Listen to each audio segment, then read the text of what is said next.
Okay friends, आज हम करने वाले क्लास 12 बायोलॉजी का topic structure of pollen grain. तो सबसे पहले इसकी इंपॉर्टेंट लाइन देखते हैं कि इट रिप्रेजेंट मेल गैमेटोफाइट। ये मेल गैमेटोफाइट को रिप्रेजेंट करता है। गैमेटोफाइट जो गैमेट प्रोड्यूस करें।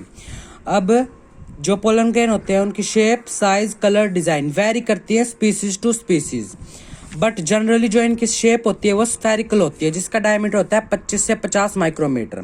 अब जो एक पोलन ग्रेन है वो दो लेयर से कवर होता है, एक्साइन और इंटाइन।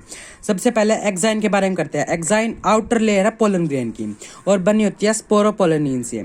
स्पोरोपोलेनिन एक हाईली रेजिस्टेंट ऑर्गेनिक कंपाउंड है जिसपे ना ही किसी स्ट्रॉन्ग एसिड ना ही किसी स्ट्रॉन्ग बेस का इफेक्ट होता है और साथ ही साथ इसे कोई भी एंजाइम डिग्रेड नहीं कर सकता। सेकंड पॉइंट है it is absent at a point called जंप पोर। ये एक पॉइंट पे अब्सेंट होती है जिसे कहते हैं हम jump pore, through which pollen tube is release. जिस जगह से पोलन ट्यूब रिलीज होती है, जंप पोर एक ऐसा पॉइंट है जहाँ से पोलन ट्यूब रिलीज होती है। थर्ड पॉइंट है इरेगुलर लेयर। जो एक्साइन है वो इरेगुलर लेयर है, मतलब एक जगह पे अब्सेंट है। अब सेकंड लेयर है इंटाइन, जो कि एक इनर लेयर है पोलन ग्रेन की। ये बनी होती है सेलुलोज से और पैक्टिन से। और सेकंड पॉइंट है ये एक रेगुलर लेयर है, ये किसी भी पॉइंट पे अब्सेंट नहीं होती है। लास्ट है cytoplasm of pollen grain surrounded by plasma membrane. जो पोलन ग्रेन का साइटोप्लाज्म है वो प्लाज्मा मेम्ब्रेन से सराउंडेड होता है। अब हम इसे डायग्राम के थ्रू समझते हैं। ये है इंटाइन लेयर और ये है हम बना रहे हैं एक्साइन।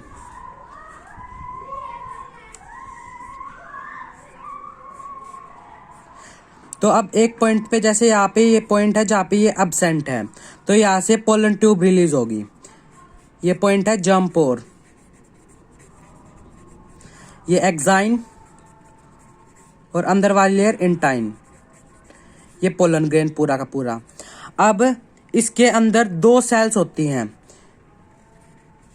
एक ये बड़ी वाली और एक ये छोटी वाली। तो हम देखते हैं वेजिटेटिव और जनरेटिव सेल्स। पहले है वेजिटेटिव सेल। वेजिटेटिव सेल बिगर होती है, ये बिगर वाली ये क्या है वेजिटेटिव, और जो छोटी वाली ये है जनरेटिव। जो वेजिटेटिव है वो बिगर होती है, कंटेन डेंस साइटोप्लाज्म, मतलब इसके अंदर बहुत सारा साइटोप्लाज्म है। अब सेकंड पॉइंट है generative cell is smaller and float in the cytoplasm of vegetative cell. जो जनरेटिव सेल है वो स्मॉलर है और फ्लोट करती है वेजिटेटिव सेल के साइटोप्लाज्म के अंदर। अब नोट बना के कोई इंपॉर्टेंट पॉइंट है, इन 60% ऑफ एंजियोस्पर्म, जो 60% एंजियोस्पर्म होते हैं उनके अंदर पोलन ग्रेन रिलीज हो जाते हैं 2 सेल स्टेज पर, मतलब वेजिटेटिव और generative 2 cells. But in remaining species जो पोलन ग्रेन है वो रिलीज होते हैं 3 सेल स्टेज पर, मतलब एक वेजिटेटिव सेल और जनरेटिव सेल 2 मेल गैमेट की फॉर्मेशन करता है, इसलिए इसके अंदर 3 सेल स्टेज। फिर है pollen grain of many species. कुछ स्पीसीज के pollen grain cause allergic and bronchial disease, allergy और ब्रोंकियल डिजीज कोज करते हैं। इन सम पीपल, कुछ लोगों में, often leading to chronic respiratory disorder, जो क्रोनिक रेस्पिरेटरी डिसऑर्डर को लीड करता है। एग्जाम्पल अस्थमा और ब्रोंकिटिस। अब उन पोलन ग्रेन के नाम देखते हैं हम। Example parthenium. पार्थीनियम हमारा एक पोलन ग्रेन है जो एलर्जी और ब्रोंकियल डिजीज करता है, और इसका दूसरा नाम है कैरेट ग्रास। अब देखते हैं pollen grain are rich in nutrient, so it is used as food supplement in form of tablet and syrup.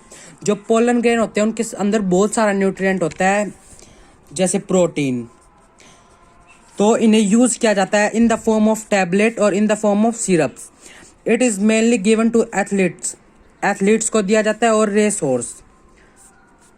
Horse को दिए जाते हैं। अब लास्ट टॉपिक हमारा viability period, the period by which pollen grain germinate on stigma. ऐसा period जितने time में pollen grain germinate करेगा स्टिग्मा के ऊपर, आफ्टर रिलीज होने के बाद। In some cereals such as rice, wheat, pollen grain loss viability within 30 minute. Rice और व्हीट के अंदर जो पोलन ग्रेन है वो रिलीज होने के बाद 30 मिनट तक ही जर्मिनेट कर सकता है, बाद में नहीं करेगा। नेक्स्ट है in some membranes of Loliaceae, Leguminaceae and Solanaceae families, they maintain viability for months. इनके अंदर viability period होता है months के अंदर. And the last point is we store pollen grain. हम पोलन ग्रेन को स्टोर कर सकते हैं फॉर लॉन्ग टाइम, लंबे समय तक, in liquid nitrogen at the temperature of -196 degree Celsius. I hope आपको समझ में आया होगा. Thank you friends.